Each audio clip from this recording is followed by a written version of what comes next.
Auto taxi चालकांना केलेल्या मराठी सक्तीवरून आता गुणरत्न सदावर्ते यांनी प्रताप सरनाईकांवर टीका केली। ऑटो आणि टॅक्सी चालकांना धमकी देणं थांबवा, प्रताप सरनाईक कायद्यापेक्षा मोठे नाहीयेत असं गुणरत्न सदावर्ते म्हणाले। यावर भाषेचं थोडं भान ठेवावं असा सल्ला अंबादास दानवेंनी सदावर्तेंना दिलाय।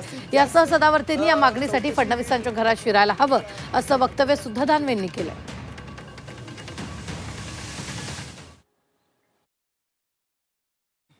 गांडुळे उर्फ प्रताप सरनाईक, गांडुळे उर्फ प्रताप सरनाईक हे कष्टकऱ्यांच्या पोटतिडकीतून, हे श्रमवीरांना दिल्या जाणाऱ्या धमकीतून ही रिॲक्शन आहे, हा राग आहे, हा राग आहे कष्टकऱ्यांना धमकीच्या बाबतीतला।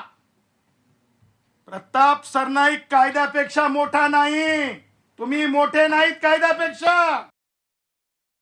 मी पुन्हा एकदा सांगतो, भाषेचं जरा असं टीका करावी। प्रताप सरनाईक काय फार दिवे लावतात अशातला काही भाग नाही, एसटीचं वाटोळच करतात आहे।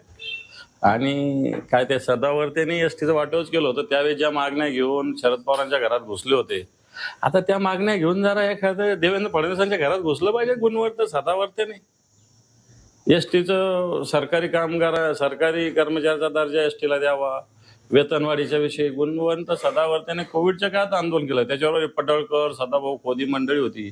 शरद पवार साहेबांच्या घरात घुसले तर काही संबंध नसतात। मला असं वाटतं आता या लोकांनी फडणवीसांच्या घरात घुसलं पाहिजे या मागण्यांसाठी। प्रताप सरनाईक काय बावलंय?